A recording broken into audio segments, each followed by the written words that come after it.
साथियों, आज हम आपको सत्यनारायण व्रत कथा सुनाएंगे। ये कथा और ये व्रत पूर्णमासी के दिन रखा जाता है और इसके क्या क्या लाभ हैं ये इस कथा में आपको मालूम पड़ेगा। तो चलिए हम इसका पहला अध्याय शुरू करते हैं। श्री सत्यनारायण भगवान की कथा, प्रथम अध्याय। व्यास जी ने कहा, एक समय नैमिषारण्य तीर्थ में शौनकादिक 88,000 ऋषियों ने पुराण वेता श्री सूत जी से पूछा, हे सूत जी, इस कलयुग में वेद विद्या रहित मनुष्यों को प्रभु भक्ति किस प्रकार मिलेगी तथा उनका उद्धार कैसे होगा। हे मुनि श्रेष्ठ, कोई ऐसा व्रत अथवा ताप कहिए जिसके करने से थोड़े ही समय में पुण्य प्राप्त हो तथा मनवांछित फल भी मिले। ऐसी कथा सुनने की हमारी प्रबल इच्छा है। सर्व शास्त्र ज्ञाता श्री सूत जी ने कहा, हे वैष्णवों में पूज्य, आप सब ने प्राणियों के हित की बात पूछी है।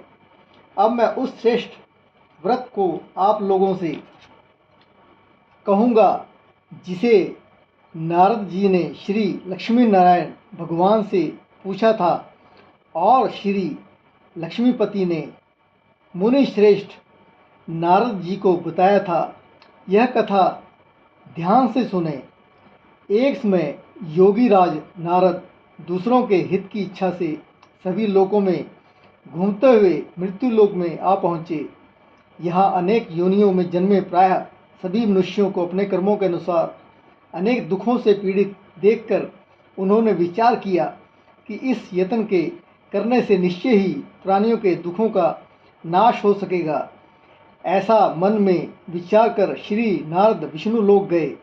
वहाँ श्वेत वर्ण और 4 भुजाओं वाले देवों के ईश भगवान नारायण को, जिनके हाथों में शंख चक्र गदा और पद्य थे तथा वरमाला पहने हुए थे, देखकर स्तुति करने लगे। नारद जी ने कहा, हे भगवान, आप अत्यंत शक्ति से संपन्न हैं। मन तथा वाणी भी आपको नहीं पा सकती। आपका आदि मध्य अंत भी नहीं है। आप निर्गुण स्वरूप सृष्टि के कारण भक्तों के दुखों को नष्ट करने वाले हो। आपको मेरा नमस्कार है। नारद जी से इस प्रकार की स्तुति सुनकर विष्णु भगवान बोले, हे मुनि श्रेष्ठ, आपके मन में क्या है? आपका किस काम के लिए यहाँ आगमन हुआ है? निसंकोच कहें। तब नारद मुनि ने कहा, मृत्यु लोक में सब मनुष्य जो अनेक योनियों में पैदा हुए हैं, अपने अपने कर्मों द्वारा अनेक प्रकार के दुखों से दुखी हो रहे हैं। हे नाथ, यदि आप मुझ पर दया रखते हैं तो बताइए कि उन मनुष्यों के सब दुख थोड़े से ही प्रयत्न से कैसे दूर हो सकते हैं। श्री विष्णु भगवान ने कहा, हे नारद, मनुष्यों की भलाई के लिए तुमने यह बहुत अच्छा प्रश्न किया है। जिस व्रत के करने से मनुष्य मोह से छूट जाता है, यह व्रत मैं तुमसे कहता हूँ, सुनो।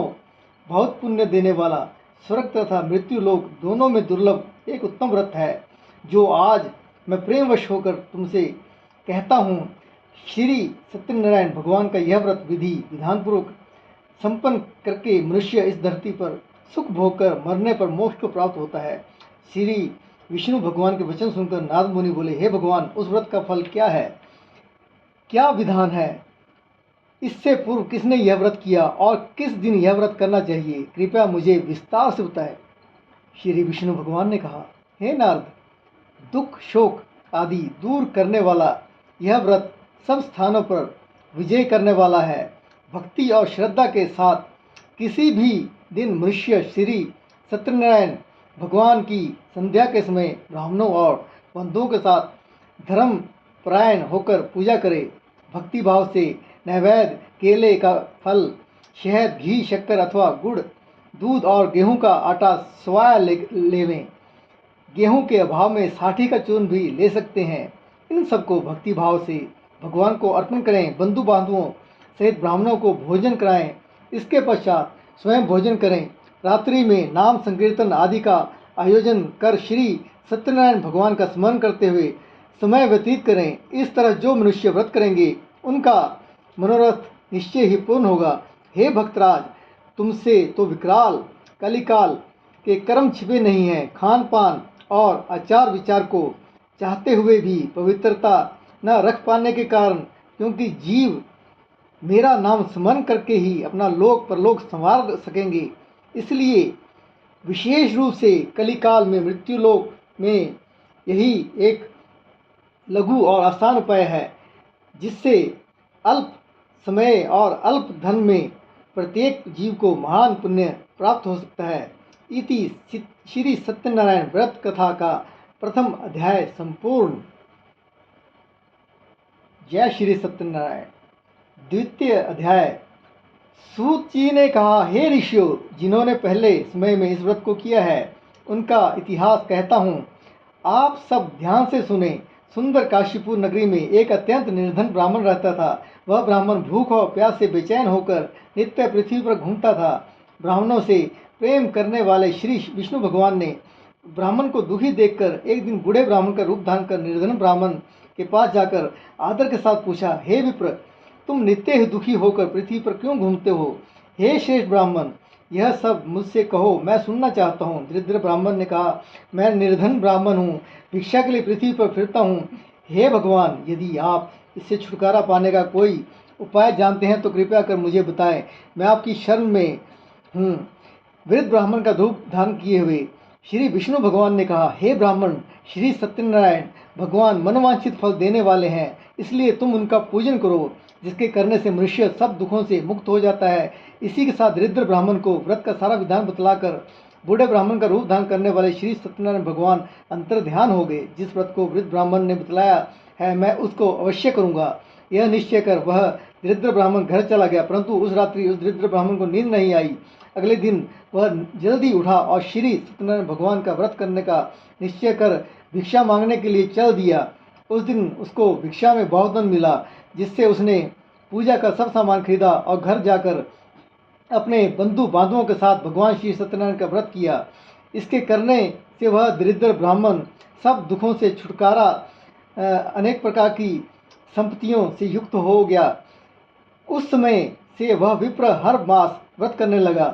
सत्यनारायण भगवान के व्रत को जो शास्त्रीय विधि से अनुसार श्रद्धापूर्वक करेगा, वह सब पापों से छूटकर मोक्ष को प्राप्त होगा। आगे जो मनुष्य पृथ्वी पर श्री सत्यनारायण भगवान का व्रत करेगा, वह सब दुखों से छूट जाएगा। इस तरह नारद जी ने सत्यनारायण भगवान का कहा हुआ यह व्रत मैंने तुमसे कहा। हे विप्रो, अब आप और क्या सुनना चाहते हैं, मुझे बताया। ऋषियों ने कहा, हे मुनीश्वर, संसार में इस विप्र से सुनकर किस किस ने इस व्रत को किया, हम सब सुनना चाहते हैं, इसके लिए हमारे मन में श्रद्धा है। श्री सूत जी ने कहा, हे मुनियों, जिस जिस प्राणी ने इस व्रत को किया है उन सब की कथा सुनो। एक समय एक ब्राह्मण धन और ऐश्वर्य के अनुसार बंधु बांधवों के साथ अपने घर पर व्रत कर रहा था। उसी समय एक लकड़ी बेचने वाला बूढ़ा व्यक्ति वहां आया। उसने सिर पर रखा लकड़ियों का गट्ठर बाहर रख दिया और विप्र के मकान में चला गया। प्यास से दुखी लकड़हारे ने विप्र को व्रत करते देखा। वह प्यास को भूल गया। उसने विप्र को नमस्कार किया और पूछा, हे विप्र, आप यह किसका पूजन कर रहे हैं? इस व्रत को करने से क्या फल मिलता है, कृपया करके मुझे बताएं। ब्राह्मण ने कहा, सब मनोकामनाओं को पूरा करने वाला यह श्री सत्यनारायण भगवान का व्रत है। इनकी ही कृपा से मेरे यहाँ धन धान्य आदि की वृद्धि हुई है। विप्र से इस व्रत के बारे में जानकर वह लकड़हारा बहुत प्रसन्न हुआ। भगवान का चरणामृत ले और भोजन करने के बाद वह अपने घर को चला गया। अगले दिन लकड़हारे ने अपने मन में संकल्प किया कि आज गांव में लकड़ी बेचने से जो धन मिलेगा उसी से भगवान सत्यनारायण का उत्तम व्रत करूंगा। यह मन में विचार कर वह लकड़हारा लकड़ियों का गट्ठर अपने सिर पर रखकर जिस नगर में धनवान लोग रहते थे ऐसे सुंदर नगर में गया। उस दिन उसे उन लकड़ियों का दाम पहले दिनों से चौगुना मिला। तब वह बूढ़ा लकड़हारा अति प्रसन्न होकर पके केले, शक्कर, शहद, घी, दूध, दही और गेहूं का चूर्ण इत्यादि श्री सत्यनारायण भगवान के व्रत की सभी सामग्री लेकर अपने घर आ गया।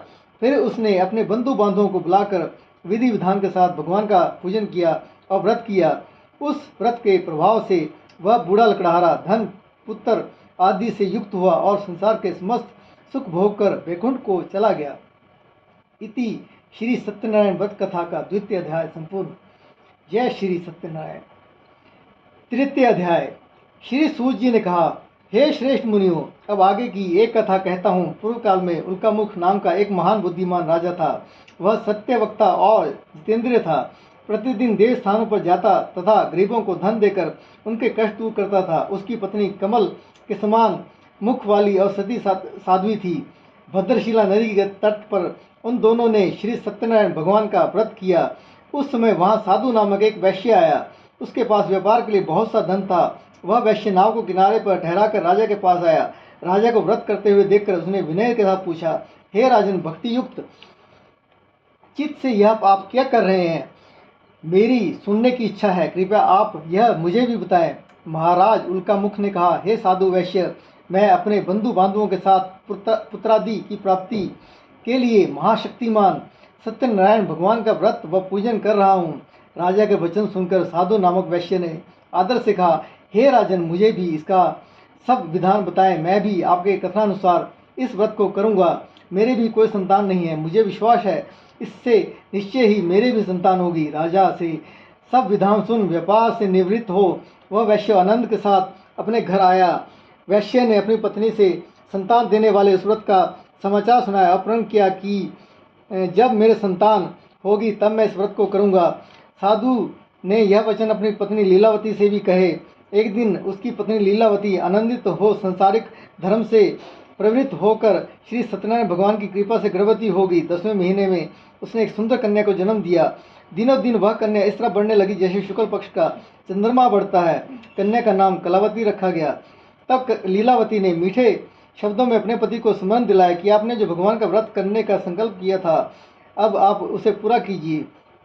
साधु वैश्य ने कहा, हे विप्र, मैं कन्या के विवाह पर इस व्रत को करूँगा। इस प्रकार अपनी पत्नी को आश्वासन दे वह व्यापार करने चला गया। कलावती पितृगृह में वृद्धि को प्राप्त हो गई। लौटने पर साधु ने जब नगर में सखियों के साथ अपनी पुत्री को खेलते देखा तो दूत को बुलाकर कहा कि उसकी पुत्री के लिए कोई सुयोग्य वर देखकर लाओ। साधु नामक वैश्य की आज्ञा पाकर दूत कंचन नगर पहुंचा और खोजकर और देखभाल कर वैश्य की लड़की के लिए एक सुयोग्य वनिक पुत्र ले आया। उस योग्य लड़के को देखकर साधु नामक वैश्य ने अपने बंधु बांधवों सहित प्रसन्नचित होकर अपनी पुत्री का विवाह उसके साथ कर दिया। दुर्भाग्य से वह विवाह के समय भी सत्यनारायण भगवान का व्रत करना भूल गया। इस पर श्री भगवान क्रोधित हो गए। उन्होंने वैश्य को श्राप दिया कि तुम दारुण दुख प्राप्त होगा।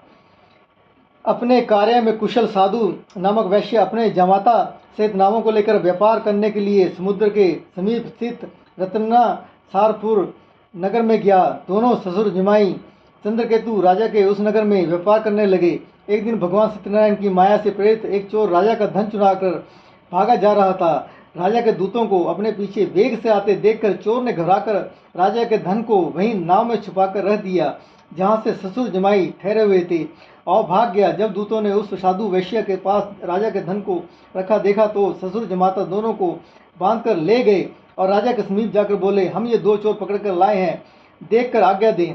तब राजा ने बिना उनकी बात सुने ही उन्हें कारागार में डालने की आज्ञा दे दी। इस प्रकार राजा की आज्ञा से उनको कठिन कारावास में डाल दिया गया तथा उनका धन भी छीन लिया गया। सत्यनारायण भगवान के श्राप के कारण साधु वैश्य की पत्नी लीलावती व पुत्री कलावती भी घर पर बहुत दुखी हुई। इनके घर में रखा धन चोर चुरा कर ले गए। शारीरिक व मानसिक पीड़ा तथा भूख प्यास से अति दुखित हो भोजन की चिंता में कलावती कन्या एक ब्राह्मण के घर गई। उसने ब्राह्मण को श्री सत्यनारायण भगवान का व्रत करते हुए देखा। उसने कथा सुनी तथा प्रसाद ग्रहण कर रात को घर आई। माता ने कलावती से पूछा, हे पुत्री, तू अब तक कहाँ रही वह तेरे मन में क्या है? कलावती बोली, हे माता, मैंने एक ब्राह्मण के घर श्री सत्यनारायण भगवान का व्रत होते देखा है। कन्या के वचन सुनकर लीलावती ने सत्यनारायण भगवान के पूजन की तैयारी की। उसने परिवार और बंधुओं सहित सत्यनारायण भगवान का पूजन व व्रत किया और वर मांगा कि मेरे पति और दामाद शीघ्र घर लौट आएं। साथ ही प्रार्थना की कि हम सबका अपराध क्षमा करो। श्री सत्यनारायण भगवान इस व्रत से संतुष्ट हो गए। उन्होंने राजा चंद्रकेतु को स्वप्न में दर्शन देकर कहा, हे राजन, जिन दोनों वैश्यों को तुमने बंदी बना रखा है वे निर्दोष हैं। उन्हें प्रातः ही छोड़ दो। उनका सब धन जो तुमने ग्रहण किया है लौटा दो, अन्यथा मैं तेरा धन, राज्य, पुत्रादि सब नष्ट कर दूंगा। राजा से ऐसे वचन कहकर भगवान अंतर्ध्यान हो गए। प्रातःकाल राजा चंद्रकेतु ने सभा में सबको अपना स्वप्न सुनाया और सैनिकों को आज्ञा दी कि दोनों वानिक पुत्रों को कैसे मुक्त कर सभा में लाया जाए। दोनों ने आते ही राजा को प्रणाम किया। राजा ने कोमल वचनों में कहा, हे महानुभावों, तुम्हें भावीवश ऐसा कठिन दुख प्राप्त हुआ है, अब तुम्हें कोई भय नहीं है, तुम मुक्त हो। इसके बाद राजा ने उनको नए नए वस्त्रभूषण पहनाए तथा उनका जितना धन लिया था उसने दूना लौट कर आदर से विदा किया। दोनों वैश्य अपने घर को चल दिए। इति श्री सत्यनारायण व्रत कथा का तृतीय अध्याय संपूर्ण। जय श्री सत्यनारायण। चतुर्थ अध्याय।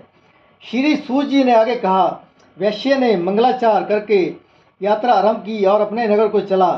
उनके थोड़ी दूर आगे बढ़ने पर दंडी वेशधारी श्री सत्यनारायण भगवान ने उससे पूछा, हे साधु, तेरे नाम में क्या है? अभिमानी वनिक हंसता हुआ बोला, हे दंडी, आप क्यों पूछते हैं? क्या धन लेने की इच्छा है? मेरे नाम में तो बेल के पत्ते भरे हैं। वैश्य के कठोर वचन सुनकर दंडी वेशधारी श्री सत्यनारायण भगवान ने कहा, तुम्हारा वचन सत्य हो। ऐसा कहकर वो वहाँ से चले गए और कुछ दूर जाकर समुद्र के किनारे बैठ गए। दंडी महाराज के जाने के पश्चात वैश्य ने नित्य क्रिया से निवृत्त होने के बाद नाव को ऊंची उठी देखकर अचंबा किया तथा नाव में बेल पत्ते आदि देखकर मूर्छित हो जमीन पर गिर पड़ा। मूर्छा खोलने पर अत्यंत शोक प्रकट करने लगा।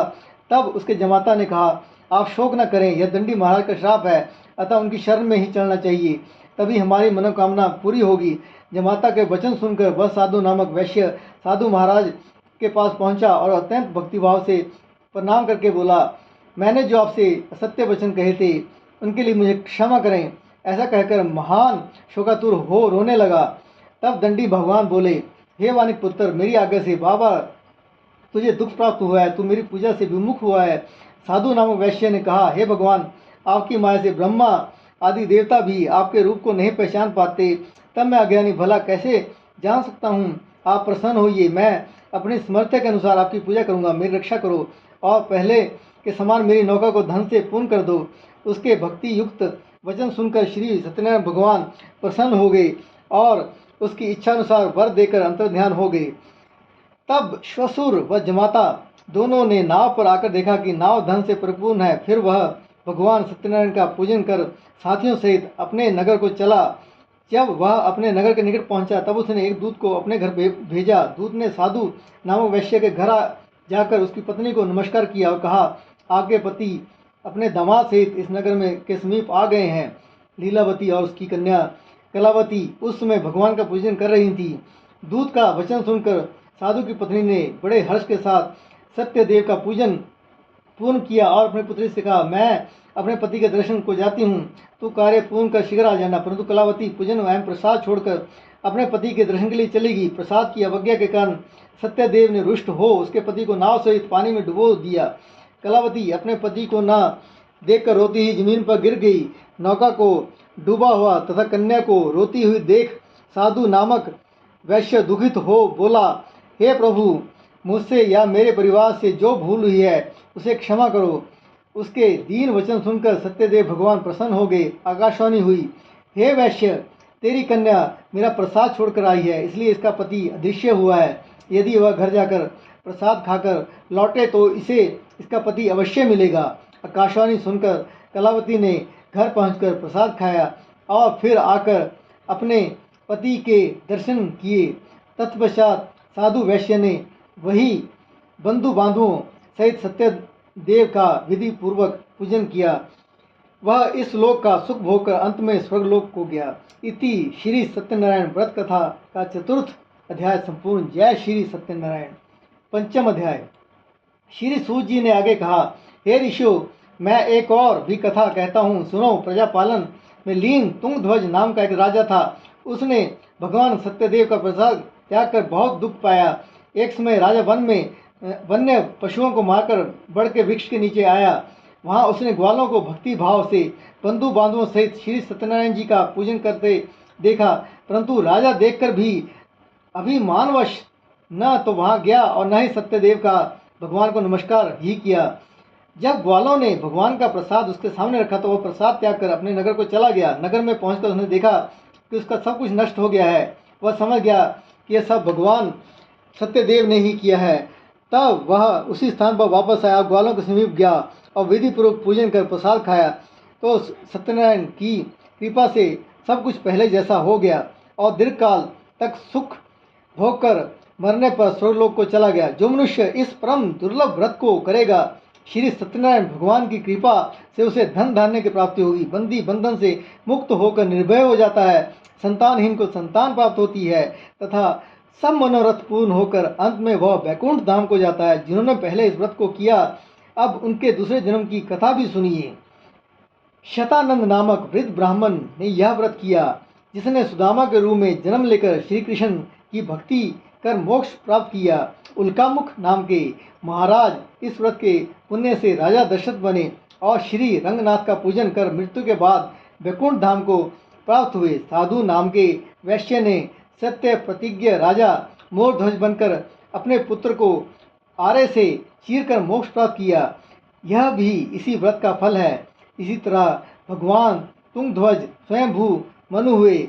उन्होंने बहुत से लोगों को भगवान की भक्ति में लीन कर मोक्ष प्राप्त किया। लकड़हारा भील अगले जन्म में गुह नामक निषाद राजा हुआ, जिसने भगवान राम के चरणों को सेवा कर मोक्ष प्राप्त किया। इति श्री सत्यनारायण व्रत कथा का 5वां अध्याय संपूर्ण। और इसी तरह से ये सत्यनारायण कथा जो संपूर्ण हुई है, इसके बाद आप श्री सत्यनारायण जी की आरती सुनोगे, पढ़ोगे। जय श्री सत्यनारायण। मिलते हैं आपसे फिर बाद में।